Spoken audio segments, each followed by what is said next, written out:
property signature. Woo! Hey, right on. Scared the hell out of me. I'm paid to be here all day. He'll be here all day. Two shows a day. All right, well, first of all, welcome. We got a great meeting for you again today. We're going to have, obviously, your mortgage moment. Beda's got a special announcement, and then we're going to have a broker panel here. So hopefully you get, no, not yet.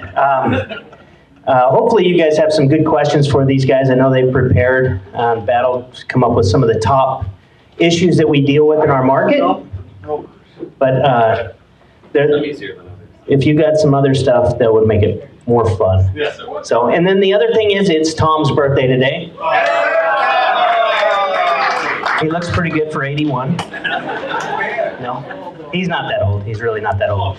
All right, so let's get this thing going. We'll start it off first with Shelly and your mortgage moment. Hey, Shelly! Take your time. Oh, I get the special. You guys do that. You're good. Oh, yes. So look at that. I get on stage and I clear the whole stage. Happy Tuesday, everyone. All right. So I'm sorry to have my back to you, but Chris said this would be okay. I'm going to cover you. Can you see? All right. How many of you have heard of list reports? How many of you have list reports and have officially signed up and are using list reports? Okay, so this is some new things that are on there, but most importantly, I want to make sure that you guys take advantage of this if you're not already using list reports. So this is what the agent side of it looks like, right? How many of you get your marketing kits and flyers automatically distributed to you every single time you post a listing, like within minutes? Okay, so if you have a list, if you're not signed up for list reports, when you actually sign up and you set this up on an automation, the moment you put it into MLS, it'll automatically send you out these great marketing kits. So let me just give you an idea of what that looks like. So you'll see here, Ralph did one recently, and I know this was on an open house, but this pops up, it shows you all the different things. So you can have a single property website. It'll show you if you're going to do an open house, you can actually put the open house flyers with the information as far as the dates, the times. It will also send it directly to Facebook, and you can also do some links. So if you're doing some prospecting within that area, you're sending out email blasts, direct mailers, all of that great stuff. It has the actual URL code that you can set. As you go through here, you can also order sign writers. So for your properties that you've listed, you can actually get a QR code, because that's like the big deal now, right? Is to get a QR code so that they can actually click in here and they will see one of your promotional flyers. Let me just see if I can get in here on this one. Yay, the internet works. So this is what it would look like. So one of the cool things about this is this can be automatically, this can actually be customized to your colors, to your brand, to whatever it is that you want. Do you have a question, sir? Is there an under contract report? There is actually. There's a under contract, just sold. I think it's called contract. Hold on a second. Coming soon, just listed, in escrow, under contract, just sold. Can you pull that up? See what it looks like? Yeah. Thanks.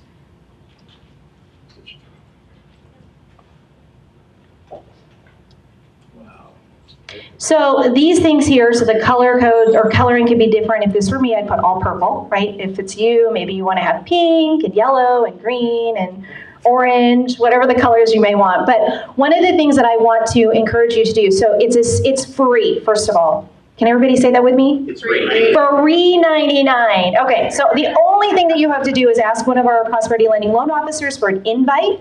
We'll invite you to this beautiful portal. You'll get access to this. So this is your marketing kits. It's also a CRM. How many of you need a CRM?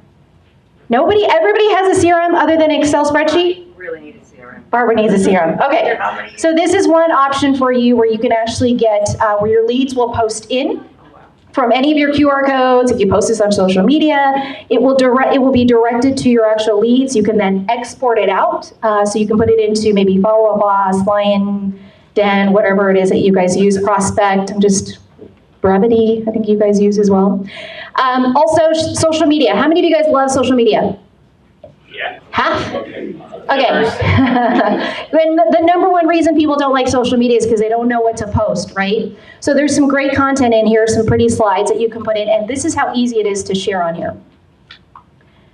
So you go and you click shareables, and you can actually pick a day. So they usually will put 3 days, 72 hours, 3 days. So if you want to go back to Friday, you can click on this post. You'll download this. So off your computer or off of your phone, you'll actually click download. It goes right into your gallery for photos. And then you're going to copy the caption. Everybody with me so far? I know this is super hard. And then you're going to share. That's it. 1, 2, 3. Has anybody done this yet? Use the social or the shareables? Awesome. Okay, but wait, there's more. Okay, so how many of you have Zoom? So Tom.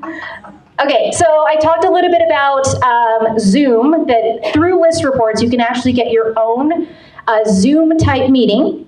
So you'll come in here, you'll select this, you can either take the link, you'll send it directly out, and this becomes your own virtual meeting with your clients. So if you're not paying the $14.99 for Zoom, you can actually get this, again, for free.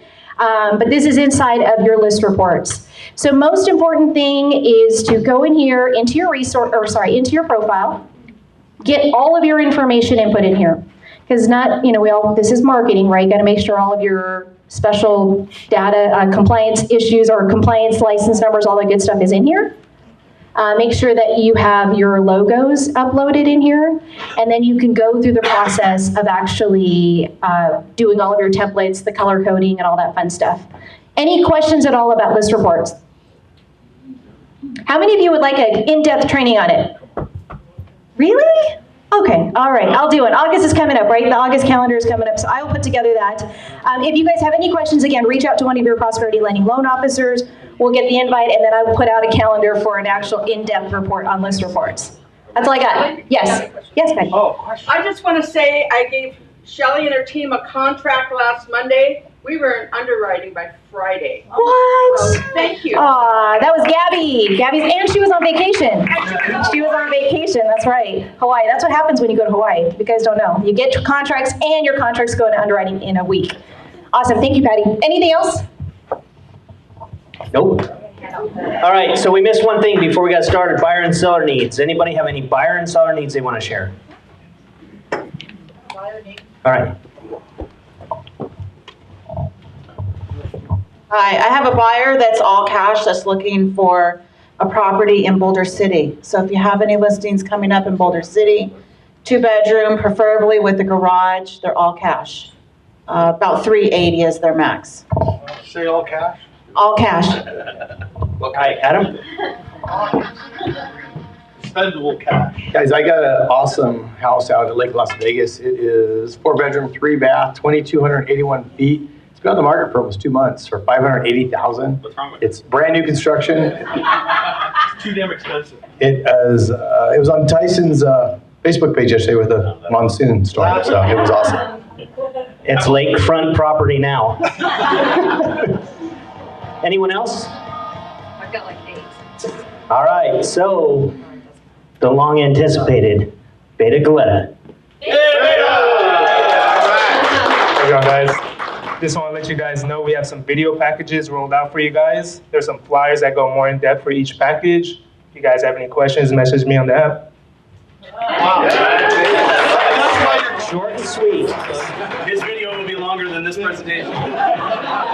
No, it's funny. So he's worked real hard on putting these video packages together, and he presented them to me, gave them to me last night. I go, great, you can present it in the sales meeting tomorrow. And he just went white, just flushed. He was like, oh. So thanks for doing that, Beda. And so without further ado, we're going to get started with our broker panel. You know these guys. So Yes. Chris, Todd, Vandana, Janet, and Tom. Yay, okay. Yay! More Thank you to the one person that clapped. We appreciate you. Yes. You can come next week and sit on the front row. So we put together a list of issues that have come up, questions that we've had on our Facebook page, calls that we've gotten. You know who you are. And so we have a number of items. We're just going to throw it out there. And so we'll start off with the first one. And this is actually something I've seen quite a bit. When I'm charging my transaction fee, how do I inject it into the listing agreement? What's the best way to do it?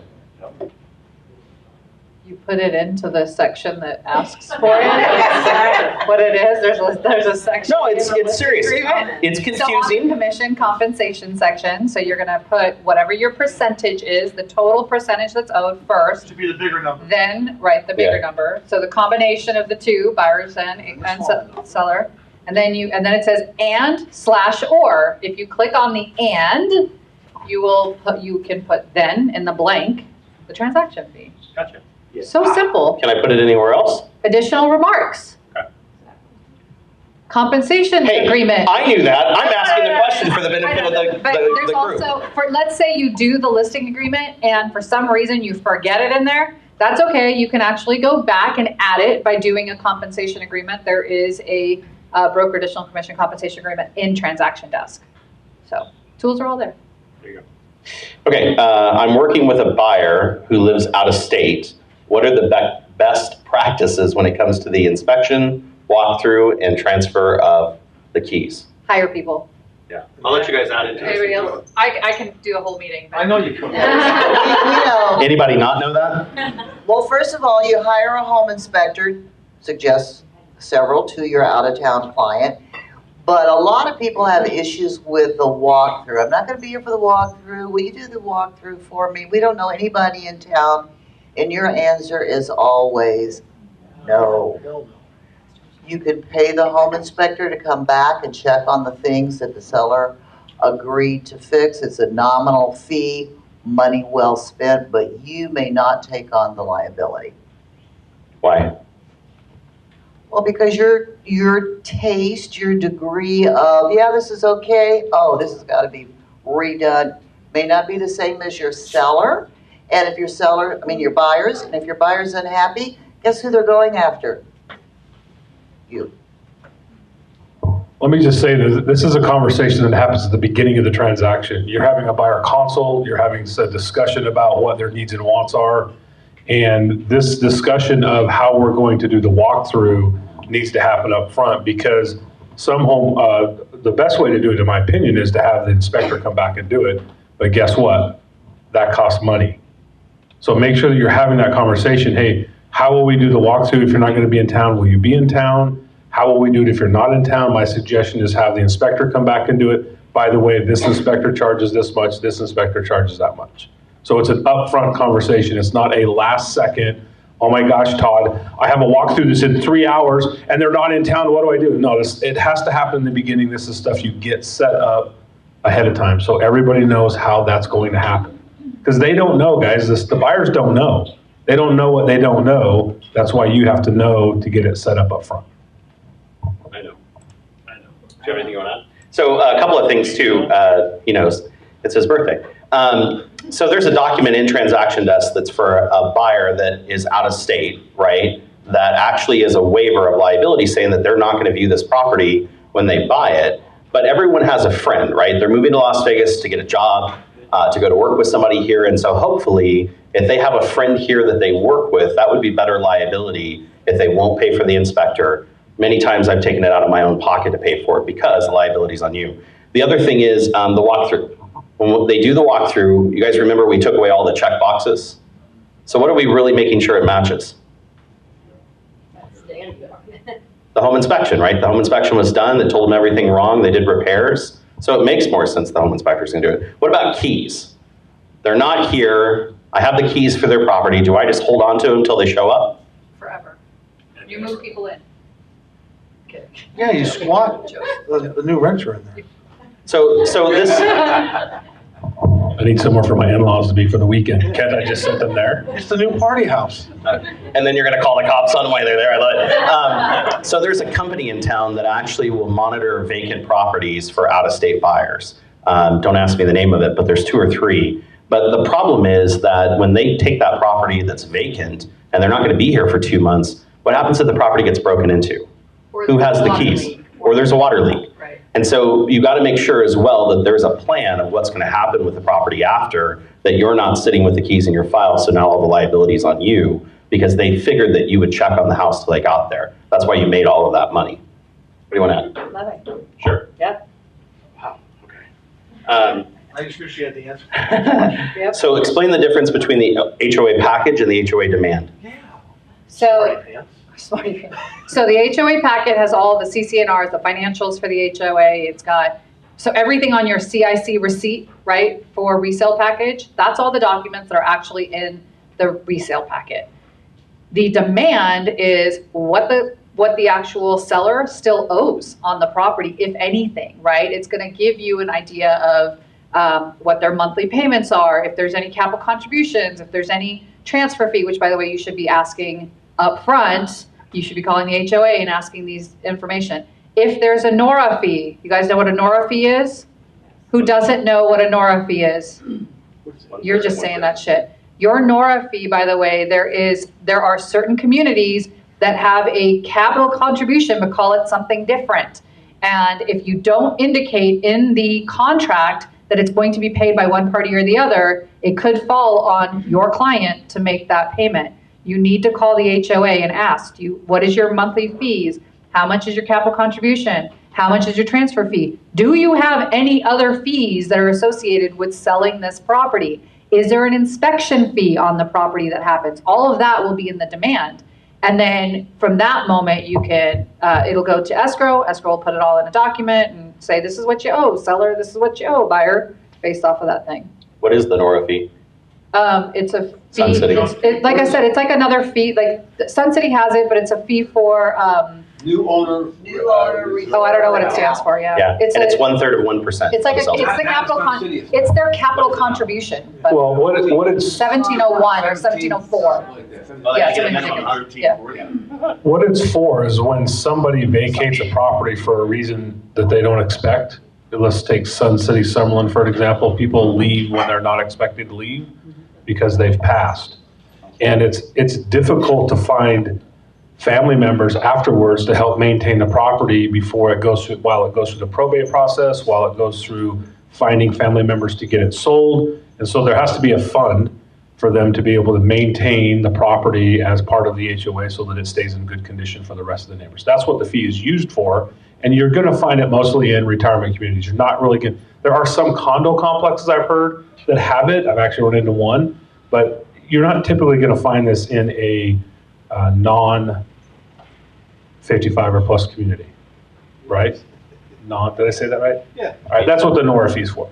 Oh, folks.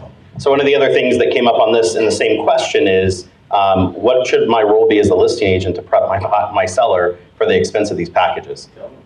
Tell them, yeah. So we have one right now. There's 3 HOAs. There's now 3 demands, right? And so each of them is $300, and the rush fee for each is $150. So that's 6 fees of $150, 6 fees of the $300. So we're talking like, I know it's around like, it's a lot. It's way more than you would want to find out about in a second, and it's holding your property hostage until it closes. So to Vandana's point, call in advance, find out what those fees are, and make sure you prep your client. Does everyone have an extra $2,700 sitting around for HOA packages? If they're buying in a 3-sub community, holy heck, they gotta have Right. some money anyway. Well, it's not the buyer, it's the seller, right? So the seller's going to pay it off somewhere, but it has to be done in advance. Okay. Guys, this happens at the listing appointment. This is stuff you know when you get to the listing appointment. This is a conversation you have up front, not after you go into contract and you now have to order oh, by the way, we got to order the HOA resale package today and it's $2,700, right? That doesn't go over well. It's up front. You got to know this when you go to the listing appointment, and you got to have this conversation at the listing appointment so that they know that this money is needed and necessary to get the property to close. So hold that. So, Provide value. yes. Any questions on that? Because I know that actually comes up a lot. Are there caps? There are caps by law, but the Baseball caps? Yeah. No. There's caps on what they can charge for the package, but that's the package and the rush fee. Now, how often do you have to end up paying a rush fee because now the buyer wants to close early because their kid's moving into a college dorm and they need to put it on their credit and the lender needs to rush the closing? I have that right now. And think how to be ordered. There are cap fees, but you know what? The day that you need to order it because you got to close it in 2 days is not the day to have an argument about the cap fee. It's an upfront conversation before you get started, before you take the listing, and everybody knows how much money they need to have ready to go at the drop of a hat. Good news, in 2019 during the legislative session, there was a bill that came out that said that the resale packet is now good for 90 days. 90 days. So the days of ordering them, the buyer canceling, and then having to reorder, you don't have to worry about that as long as you ordered it and the next buyer comes in within those 90 days. And remember that your CIC resale package and demand need to be ordered per the contract unless you change that. They have to be ordered within 5 days and given within 10 days of receipt. Oh no, I lied. It has to be within 3 days, 2 days. It's on the contract. Read the contract. Ordered within 2 days. Thank you. Ordered within 2 days. And then they get 5 days to review. That's all I know. That's it. Sorry. Okay, so the next question is, this has come up a few times. What is a hard money lender? That's like Shelly when she's upset. It's somebody who has private funds. Essentially, it's Aren't all funds private? No, they're. It's like me saying, "Hey, if you need money for a home to buy a home, I'll give it to you at this percentage." It's me that's not actually a bank that's insured and blah blah blah. It's me just saying, "I got some cash. I'll finance you for your next home." Now, the other thing is that's technically also a loan, which is the funny part because it's not true cash, right? So a lot of people who get hard money, they put in the contract that it's cash, when in reality, there's still like financing terms that have to be worked out between the buyer and this lender, who might be their family member. So my Uncle Vinny's been a hard money lender all this time. The interest rate will be much higher, and the interest rate's going to be way higher Yeah. So why would I use a hard money lender? because you have bad credit. Wow. She just- so quickly. Maybe they just needed more capital, Janet. So it is pretty common right now with a lot of money in the marketplace for hard money lenders to pop up to provide short-term opportunities for someone who wants to flip a property. I've had flippers use hard money lenders because they don't ask as many questions on the flip and it's easy to get the capital. It's usually a setup fee up front, which is pretty huge. It's usually like a 12-month term to 24-month term. It's a higher interest rate. And then if you have to renew it, they take your firstborn There's child. also a doc fee. Yes. Right? And then sometimes I've seen hard money lenders actually bridge the gap between the loan and what you can put down. So sometimes you require a little bit extra. Let's say there's an appraisal that doesn't come in, but the lender is only going to give you this much. You can actually go borrow money from someone to bridge that gap of the difference. Hard money lending can be very confusing. It can also be very useful for the right person. If you've got someone who makes a bunch of money and they can't prove it, right? They don't do their tax returns in that way. And I know that sounds weird, but It's in a suitcase, you mean? no, I mean, they just don't report all their income to the government, right? Their tax returns don't really reflect how much cash they bring in on a monthly basis. Guys, if you have clients that are self-employed, I can assure you they're in that situation because they either have to decide whether to pay it to the government or keep the money and pay a higher interest rate on a hard money loan. I have a client that just happens to be my son, right? He makes a bunch of money. He's pretty creative on how his accountant records his income to the government. And he paid an extra 2% interest on a hard money loan because it made more sense than to go pay the government $60,000 or $70,000 for the last 2 years to get a tax return that would cause him to be able to buy a house through a traditional lender that wants to see all the paperwork. So they are useful. They are out there. And if you need to talk about them, go talk to a broker because we've been involved in quite a few of them. Some people, here's what it's not for. It's not for a panic buy. If someone is suddenly buying and there's a panic, there's a problem, and you're trying to fix a problem, that's when you're going to get yourself in trouble. But there are uses for hard money lenders, and they're out there. There's lots of them available. The cool thing is they don't ask for a bunch of paperwork. Like they say, sign here, here's my money, it's done. Sounds like stated income. It is at a higher interest rate. Were you the hard money lender for your son? I was not. So question, I'm not that, no. I think the more important question here is how do you as the listing agent know that it's a hard money loan versus a cash transaction, right? And you as the listing agent should be able to differentiate and have all the paperwork that you need to submit it to the seller. Because if somebody says that they're coming in with cash and they're providing you proof of funds, and those proof of funds are from under somebody else's name, the likelihood of that being a hard money lender, you need to ask more questions, right? Find out what that looks like because that is a loan. Essentially, it's not going to have as many restrictions as FHA conventional or whatnot, but it is a loan, right? So ask the question so you can give your clients the best advice, or at least the information so they can make the best decision. So the next point on this is more of a statement, I guess, than a question. What is the financing addendum for? I know it's for financing. This is not rhetorical, but the idea of it is if you're going to do a private, loves these, by the way. If you're going to do a private loan, let's say it's an owner carry loan, and you want to work out terms that would be put into the deed, we have in transaction desk, the board has provided a financing addendum. It's 3 pages long. The biggest point of it is agents are doing this financing addendum later on, and they're not making it part of the purchase agreement, which you have to.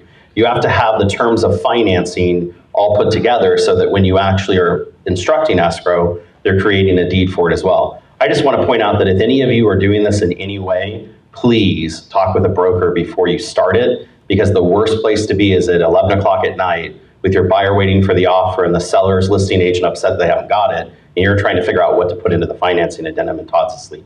2 things I can say about the financing addendum. 1, it should definitely be a conversation with the other side. You're not going to fill out a financing addendum and send it over with the offer. That's the dumbest thing you can do, right? I know, Brandon, you might not agree with this because you want everything in writing. But ideally, you want to make sure that you have conversations with the other side. Like, is this something the seller would even accept? Is the seller willing to do an owner will carry, right? And here, under these terms, in which case I will submit the financing addendum with the contract. Sometimes, and so that was point 1. Point 2 is that sometimes the financing addendum or the owner will carry can also be used to bridge the gap of an appraisal issue. So appraisal comes in lower, there's a $20,000 difference, somebody's got to pay it, seller's unwilling to budge. Hey seller, would you be willing to do a financing to bridge that $20,000 gap and I'll pay you, whatever. Make sure that the lender is aware that you're doing that, because that could change your lending or your client's lending. Shelly started to shake. I know. She's like, please tell me. Yeah, make sure you have a conversation with the lender as well to see if that's even an option. That's essentially like buying furniture or a new car right before you're about to close on your house.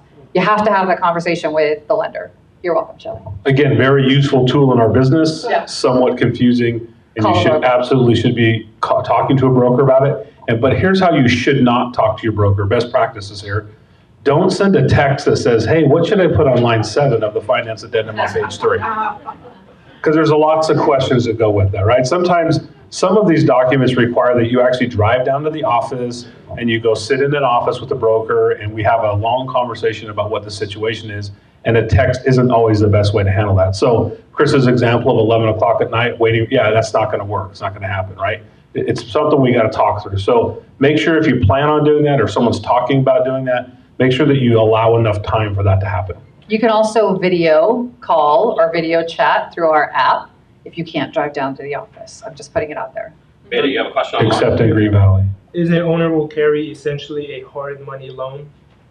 That's a good question. It's the seller providing financing for the purchase of a property to a buyer. So It's hard to get. sure, Typically, that's the only way Brandon buys houses anymore. typically not, because hard money is usually a much higher interest rate, and so a lot of times a shorter period loan.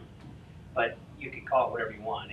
It's alternative financing is really what it is. So the thing I like about it is a lot of sellers right now have no idea. If I gave you $300,000, right? What are you going to do with it? Go down to Bellagio for a good night, right? That's a real good night. Right, it's a real good night. Not at Bellagio, but a lot of sellers, when they're posed with the question of, I don't know. And okay, if I gave you 4 or 5% interest for the next 7, 8 years, and let's say the property had been a rental property, so they were getting a return with all the costs and repairs and everything else, and they hate being a property manager of their own property, would this be a solution that would give them everything they've ever wanted? It works a lot, actually, and more. Okay. Question. Yes. In the front.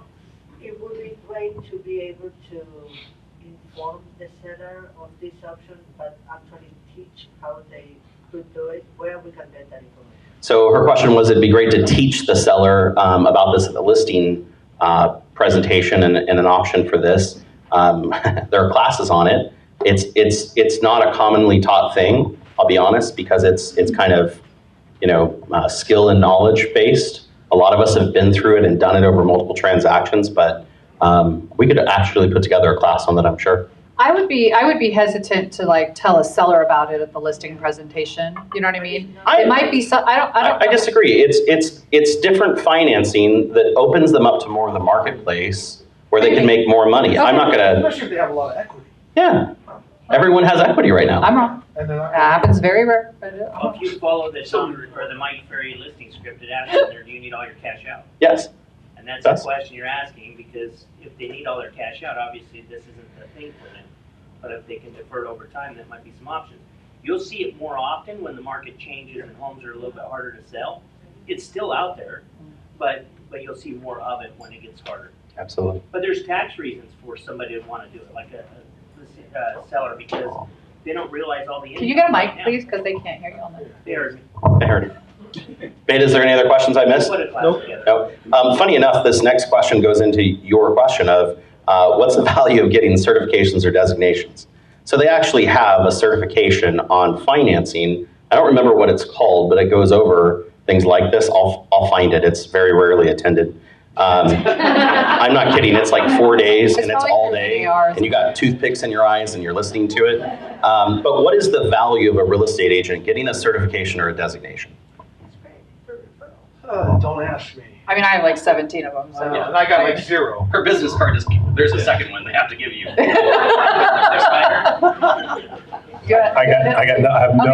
So the reason I did it is because I was bored as shit. But yeah, no, I actually started my career and immediately got involved with the education committee at the association. And so as part of the education committee, I used to take these certification classes and monitor them, but get them for free. So I got all these designation certifications that way. So if you're ever interested in getting involved, you guys, and you want certifications, go join the education committee. I think there's a fee now it's like a nominal fee that you pay.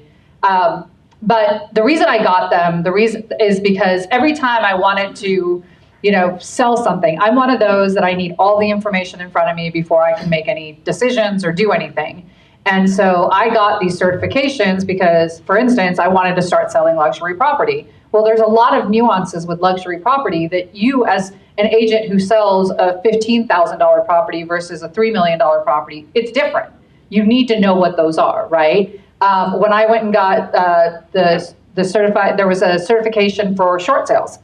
It's different to learn how to sell. Yeah, it's different. CDPE or something it was, or whatever. Literally, I created that. No, you didn't. Yes. I did. Shut your mouth. Okay, well, I took it. So, so there's actually certifications for that because it's different. The transaction flows differently. So every time you take a certification, it's to, one, make you more knowledgeable about that particular subject matter. And every time I go to a class, every time I take a certification or designation, I learn, bless you, something new that I can use in my business that now helps me get clients within that field.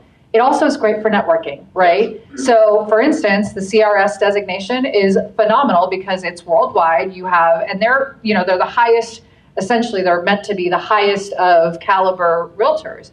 You've got C2, CRS stands for can't remember. Shit. No, that's not. We just Certified Residential Specialist. Yeah. Right? You've got RRG, which is Risk Reduction Graduate, which is great. It scares the hell out of you in this business, things that you should be aware of, which I love that program. CRB.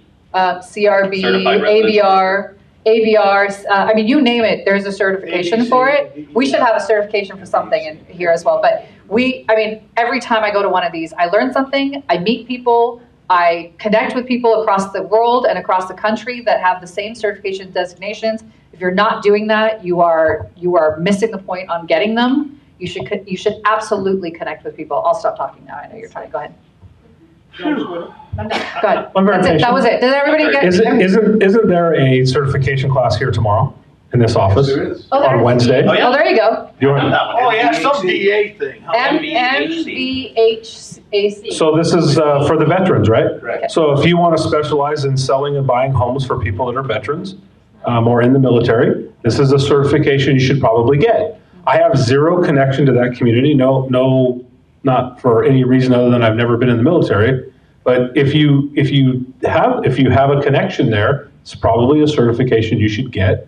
I think they're valuable, and I personally just have never taken the time to do it because I'm impatient when it comes to that stuff. But I think there's value, especially if it's something that's specific to luxury or veterans or something that you're interested in that you can take beyond just that certification in your business. So seriously though, to your question, there is a certification for everything. If you're into BPOs, they have a BPO certification. If you're into REOs, there's an REO certification. If I have that too. Women's Council has their certification, all of these groups you usually pay a fee for. CRS has a yearly renewal fee, but you do get in their referral book for it. And who here is a CRS? Have you gotten any referrals? Yeah. Yes. Yeah, so one referral would probably pay for your entire time with the designation. So another great way to do it. RRC now though, right? Yes, RRC is the name of the group now. Okay, next question comes with the horrible word in real estate, discounts, right? Question was asked online, when is it right for me to give a discount to my client? Stop What should giving I all your think about when giving a discount to my client? What are the best practices you'd recommend? Like Janet says, I'm a big fan of no refunds, but what do you guys think of Stop discounts? giving away your money. Stop giving away your money. Seriously. But it's a really good client that's bought multiple houses. It's negotiable, right? Commissions are negotiable. Your liability have does to not remember- decrease over time. You have to remember that if you have a standard of practice with every single client, right? And your standard of practice is that you charge this much for listing properties and this much when you represent a buyer, or if you're working with particular buyers, we have a lot of people that are like, well, every time I work with somebody who's in, a fireman or a firewoman or police or whatever, I give them a percentage off. Okay, that's cool. Like, do your thing, but make sure that's consistent across the board with everybody. I think where I want to make sure we have clarity on this is that discounts are okay as long as you have a consistency in your business practice, so you don't get in trouble for fair housing violations, for instance, right? Because somebody's going to say, well, she didn't give it to me because I'm a woman. Whatever.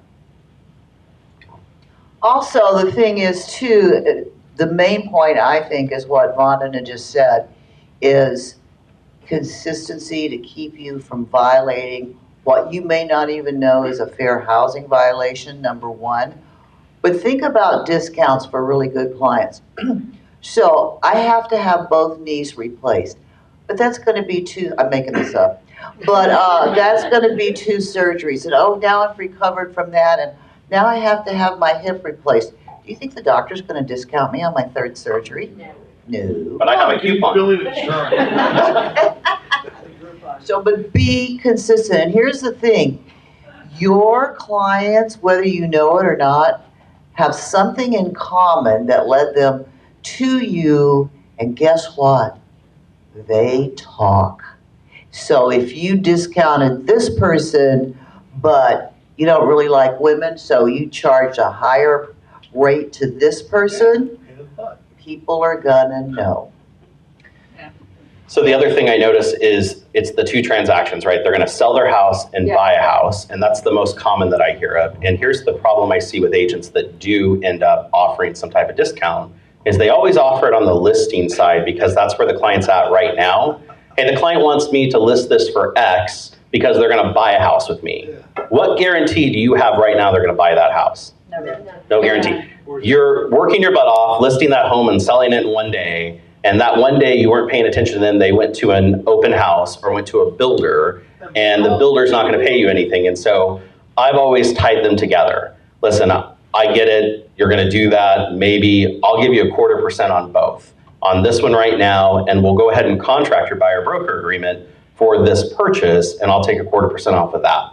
I now have a contract and guarantee with them they're going to do both transactions. It makes more of a business decision to do that versus just saying, sure, yeah, I'll give you something now. Your point, though, about consistency, I've always respected an individual's ability to negotiate, but we always negotiate from the same baseline, right? I walk in with a 7% listing agreement. We're all at the same company, I can say that.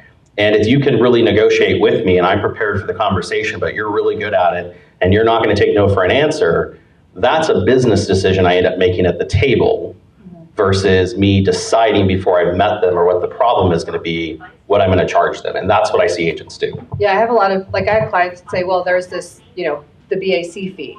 Did you want to be involved? No, you're doing a good job. There's a there's a BAC. I was just calling him out. His phone started ringing. The BAC fee, for instance, they're like, well, this is a junk fee, and I was like, I mean, you may think that, but that's what I charge.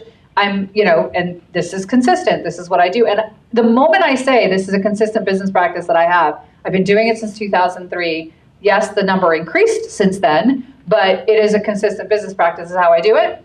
A lot of people don't hesitate. I had somebody in my office yesterday. I was doing a buyer presentation, and he's like, "Well, what is this fee?" And I was like, "It's something that I do. I've had it consistently." And I just go over the commission really quickly, and we don't have like a whole drawn-out conversation. Yeah, like it's the fastest part of my entire thing, and then I go into a joke, and then we move on. Yeah. And it's so easy to just get past it.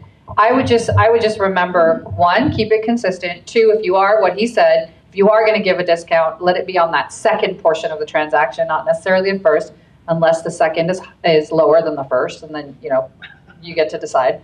But ideally, it is your decision to make. If you walk in with the paperwork filled out every single time, you get to decide if that's what you want to do or not the other way. We're going to go to our online audience. We have a question. Yep.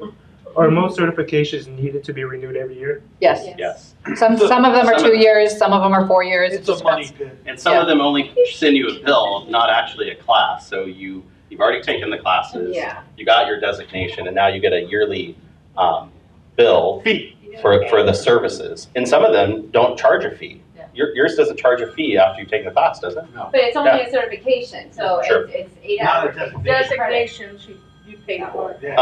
Last thing I want to point out on discounts or rebates. So the other point of Janet. That's Janet. Janet, you want to be involved? Yeah. We have a question. Somebody's So- calling me. She doesn't know what it is. There's no name. So bring it back. Guys, what I think is important to understand about discounts is it's part of the business.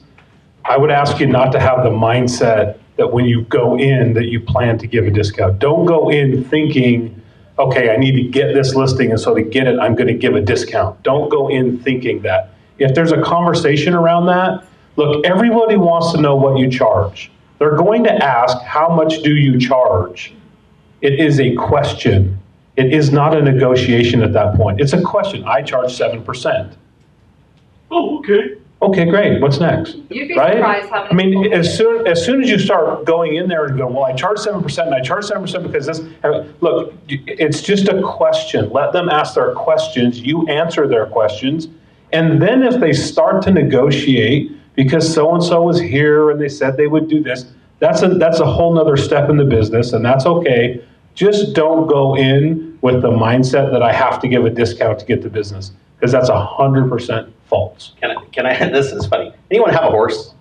No. Nobody? You have a horse? Yeah. Do horses sense fear? Oh, yeah. They're just like sellers. If you go into that property afraid of your commission and you're skirting around it, they can sense the fear. And if you've ever had a horse, I had a horse, believe it or not, and it quit. But if you ever had one, they sense fear. They know. It's at 30 feet away. Yeah, they So, do. I mean, same thing with sellers. So That's why Chris got rid of his horse. He'd get within 20 feet, it would just fall over. I can't carry You have a question? Well, I kind of have like a comment or Yes, a please. question Come on. because, oh, no.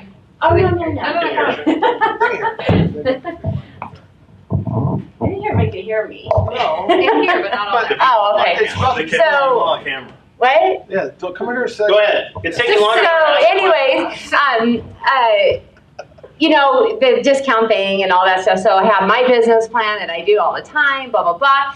So I was kind of falling into that discount thing, right? Like, okay, I'll do 5% because you've done a transaction with me before, or you've done this with me before. So that's great. Before you even walk in. Exactly, right? So I was like, okay, I'm going to stop doing that. I'm going in 7%.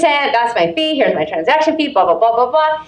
And it's like, and I didn't negotiate. I just like, nope, that's my fee, blah, blah, blah. Well, guess what? I lost 3 in a row, right? 3 in a row because they went to the guy that did it for 2% or this or that, or to Zillow, right? So I guess my question is, especially now in this market, should I not say, or the Z word? No, go ahead. Okay, Willow. And Another good movie. yeah.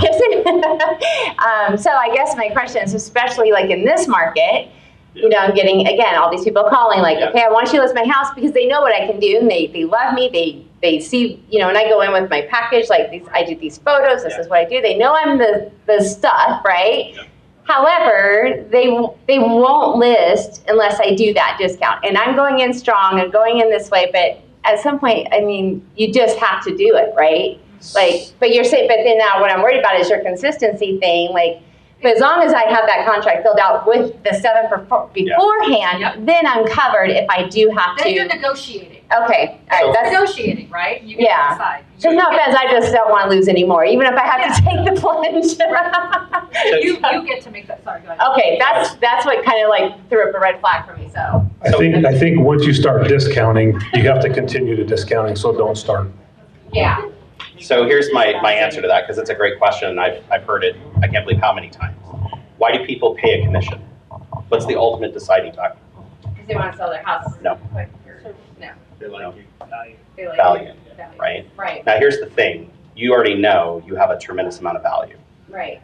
The person sitting there, and this is the thing you have to also accept, not every listing is meant for you to take, right? Not everyone is worthy of your service. And so the point at the table is that the reason I go in at 7%, it doesn't mean every listing I take is at 7%, because just like you said, this person's ability to negotiate is higher than someone else's. And so the question is, how long did you negotiate before you gave up?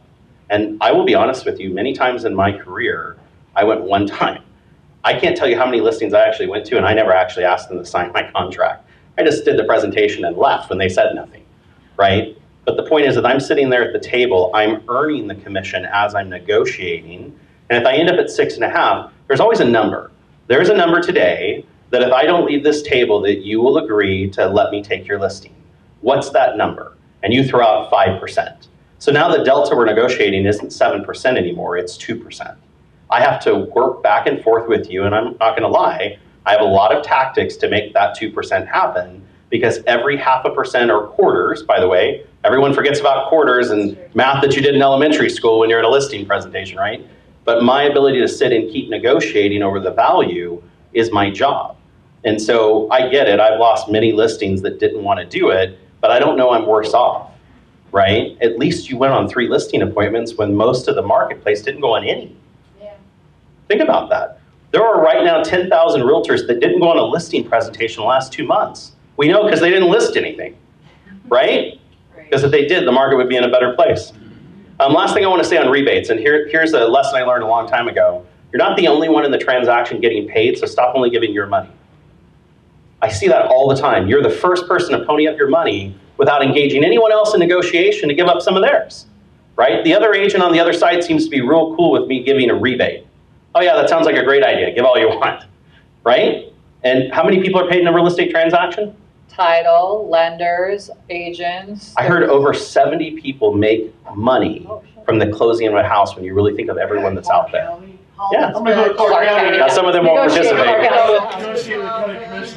Yeah. Wouldn't it be funny if I did? Okay, so next group of questions so we can get on with this. How long would you communicate with a lead before throwing it away? And we're gonna- did a class on this. He did. I want him to talk about it. Open house leads, sign leads, internet leads, SOI leads. What's your generic rule of thumb? There's no generic rule of So thumb. they buy or die. They buy or die, that's a statement that's been around for forever. I love that. So understand that lead follow-up, and by the way, Thursday, this coming Thursday, so that's 2 days from now, for those of you that don't know the days of the week, in Green Valley at 11 o'clock, I'll hold this class. It's about an hour long. It's in Green Valley, 11 o'clock on Thursday. But here's the reality. Every type of lead out there has a different lead follow-up system. And you've got to create that system around that type of lead. If we want to talk about internet leads, our standard of practice on our team is what we call 777. An internet lead comes into our team, we set up an e-alert first thing. The very first thing that we ever do before we call, text, or email any lead is we set them up on an e-alert, which for some of you is a property search on MLS. Same thing. We want them to get houses from us at some period of time, whether it's once a week, every 2 weeks, every 3 weeks, every 4 weeks. They're going to get an email from us that says, hey, look at these houses, right? The next thing we do is we call, we text, and we email. How many times do we call them, Wally? 7. Oh, don't. He's texting. So we call people 7 times, we text them 7 times, we email them 7 times. We try to do this within the first 10 days of them being in our system. So we try to communicate with them 21 different times, 3 different types of communication in a 10-day period. And if they never contact us back, we put them in the pond, we let the e-alert then do the work for us. So you're never really going to get rid of them completely, but there is a time when you'll stop paying attention to them. They're going to stop. I mean, we just talked about people are earning the right to work with you on your listings, right? We feel the same way. We feel like people earn a right to work with us as their agent if they communicate with us. If they don't communicate with us, then we don't have any way to sell them a house or buy them a house, so we put them in the pond. And it's different for every single lead type, and we'll go through every single lead type on Thursday. What you do for this one, what you do for that one, what you can do for this one, and you can set up the system however you want to set it up. So one of the things I've noticed, has anyone ever called Zillow for information or sent in an email for info? Yeah, yep. Do they let you just forget about it for a while? I mean, they're on you like you can't believe, right? Their strategy is 3 calls the first day, 2 calls the second day, and 1 call for the rest of your life, Yeah. right?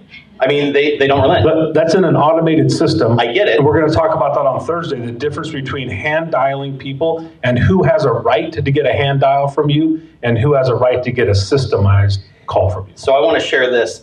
This is, Shelly, close your ears. I went on a website that was just providing a really cool loan package thing that they did for a buyer. I saw it online, right? I get all the good stuff from Shelly. It was actually backed by Quicken, Loan Depot, right? They're all owned together in the same group. They called me 48 times in a week period. I picked up the phone on the 49th call and said, please, for the love of God, stop calling me. I'm not looking to do a loan. But what did I do?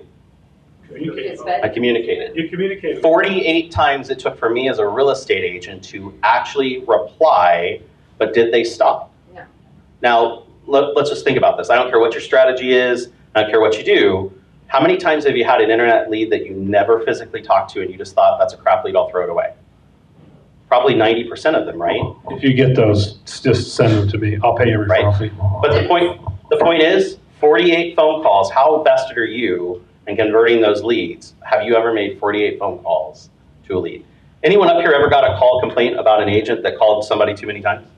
Just show a hand. No. Janet has gotten, how many? More than 1? I'd say under 5, but I've got them. And how long you been doing this? Long time. Long time. I will say that the person in our company that got a $16 million transaction thought it was a crap lead, by the way. Just remember that. Man, I've thrown away a lot of crap. Okay. Here we go. Next question on here. Best practice for cancellation of an offer or cancellation of a listing agreement. Cancel it. Don't do it. So your note says the answer. Does anybody? I mean, like I said, I could do the whole meeting, I'm okay but with you. Let's get the birthday boy in. No, I got nothing. You guys know it's Tom's birthday today? yeah. Yes, we talked about that. Where were you? So, okay, what was the question again? Oh, cancellation. So I think we went over this before, but for a listing agreement, the best way to cancel is to actually use the what is it? The MLS change order form or the withdrawal form, yeah, for the W status. Now there's 2 ways that you can cancel a listing, right? There's the WC, which is a conditional, and then just WU, which is unconditional. That means you have officially released them. Now, the WC is something that you can change into the MLS yourself. The WU, which is an official W, but not for win, but for withdrawal unconditional means you've completely released them. They can go to somebody else and sell the property. That has to be, the broker has to change that in the MLS. We have to authorize that. Now, one of the things that I tell the agents on my team is, why would you give somebody a WU if just because they don't, and unless there was like a huge problem. Chances are we as the broker can help you save that. I just last week saved somebody from doing an unconditional withdrawal. I mean, the seller was already talking to other brokers to list the property, and I contacted the seller and I said, hey, is there anything we can do to save this transaction and we can sell it for you? What were the issues that you were having? And sure enough, we saved that transaction. It now still sits at signature. We can reassign that as a broker. We can get somebody else involved. Wouldn't you rather get a referral fee than have that completely gone away? So have that conversation with your broker before you WU somebody. Sounds so weird. But before you like unconditionally withdraw that transaction or give them a complete release, have a conversation with one of us. We might be able to save it for you. Great. Any questions? Oh, so that was the listing side. On the buy side, to cancel a transaction, there's actually a termination document. There's two parts to it. The top part says, and I swear we've had this conversation, but the top part says that it cancels the transaction, and then it allows you to give a reason why. Now, most of the time, that's probably a due diligence issue or an appraisal issue, or it could be appraisal, loan contingency, it could be any one of the things, CIC, whatever, but you would put in the section from the actual RPA that coincides with the reasoning behind why the buyer's canceling. Now that portion cancels the transaction. It releases the seller, it releases the buyer, and then that section, the second portion, which is the bottom half, talks about the actual earnest money. Who gets the EMD, right? What we did was on the forms committee, we split those two because you can cancel a transaction and still fight over EMD and not have the seller tied to the transaction. Because what happens is that if the seller wants to sell again, now they have to wait for cancellation. Well, cancellation's been done if you use that form. Please stop using the addendums, you guys. Stop using just a simple addendum that says, this transaction is canceled, EMD to be returned entirely to blah, blah, blah. Because if somebody doesn't sign that, then the property is still in contract, right? It's still with escrow, and there's an interest in that property by a current buyer. Start using the termination addendums that are provided that allow for you to cancel on top and then debate and fight over the EMD on the bottom. And by you, I mean the clients. So last question was yours. Seller's remorse. What do I do with seller's remorse, and how do I overcome that? Well, I've been getting a lot of agents, and maybe I've worded that incorrectly. I don't know if it's seller's remorse, but I've been getting a lot of people call me and say, hey, how does my seller cancel the RPA? How does the seller get out of the RPA that they're in? I don't know if it's remorse. I don't know what's causing that, but let's be clear. They can't. Okay, now there's always an attorney, right? So there's this, there's that. Here's the most common one. We went under contract on Saturday, and it's Tuesday, and the EMD hasn't been deposited. And so my seller wants to cancel. Guys, there's nowhere in the contract that says your seller can cancel if the EMD is not put in that time frame. In fact, the state attorney has said that that's a curable offense in a contract, meaning it can be cured. They could go down to escrow today in an hour, put the money in, and that would be satisfied. Unlike a date in the contract, a due diligence date or a loan contingency date, that date is not curable once it passes. That's how it was explained to me several years ago. So here's what I need you to understand. When a seller signs a contract, and because one of you, I'm not saying anybody in Signature does this, but I'm saying that there's agents out there that get all sideways because it says the due diligence is going to be put in 2 days, and they count their 2 days differently than how the other side counted their 2 days. And now all of a sudden they're causing this big ruckus in the transaction and they want to get it canceled. Right. And when I call and talk to the seller's like, well, no, we don't really want to cancel, but our agent told us that because they didn't put the EMD in, maybe we should. Guys, don't get in the middle of transactions like that. That's not your decision, right? I see so many questions on Facebook. I'm going to have the buyers do this, this, and this. And I always think to myself, well, what does your seller want the buyer to do? That doesn't even, I have struggles with that. So my point was, when a seller signs a contract, they go under contract. There's very little leeway for them to cancel the contract. Ultimately, the only time they can cancel is if they don't close on time. So if the seller has done their due diligence, they send the repair request over, even if your seller didn't respond to the repair request, that's okay. The appraisal gets done and it comes in low and nobody sends over a request for it to be lowered, that's okay, as long as the time frame is passed. The seller does not have a right to cancel at this point. All they know is they're going to buy the house for the price that they had on the offer, not what it appraised for. And if the buyers have figured that out, great, right? And then there's the loan contingency. And then if the close of escrow date comes and it doesn't close, now we could have a conversation about how to cancel that contract and how to get them onto the next one. Now, again, there's always little things all the way through. Like if the appraisal comes in low and you know that, you probably should be having that conversation with the other agent, right? But if they don't do anything, your seller doesn't have a right to cancel. All that says is they are going to now pay whatever the offer price is based on the contract that they wrote. I hope that makes sense. I mean, there's very little things in the contract that a seller can actually cancel for. And if the seller is starting to not perform per the contract, have them go consult an attorney. Like, honestly, you guys can't get involved in that. It becomes a real tricky situation. When you tell the seller you have no choice, you have to sell because it's in the contract, you're going to be in a lot of trouble. Do not play attorney. Not in this field. You will get in a lot of trouble. It's violations of NRS, NAC, Code of Ethics, all of the above. Are we done with this? Because I want to say one more thing before we finish. No, too late. I have something. She's got stuff. I do want to make one comment, though, on something he said that is important. So you said the interpretation of the state attorney, and we hear that a lot, right? Attorneys, the nice thing about being an attorney is you get free legal. So you can make a lot of statements on what you believe to be right or wrong. That's the only drawback I have to everything he just said, because at the end of the day, it's not that state attorney that's going to litigate that issue. It's going to be the attorney your client doesn't have the money to hire, right? And so be very careful. All of us will send out info for your benefit to share with your consumer, but that info is opinion.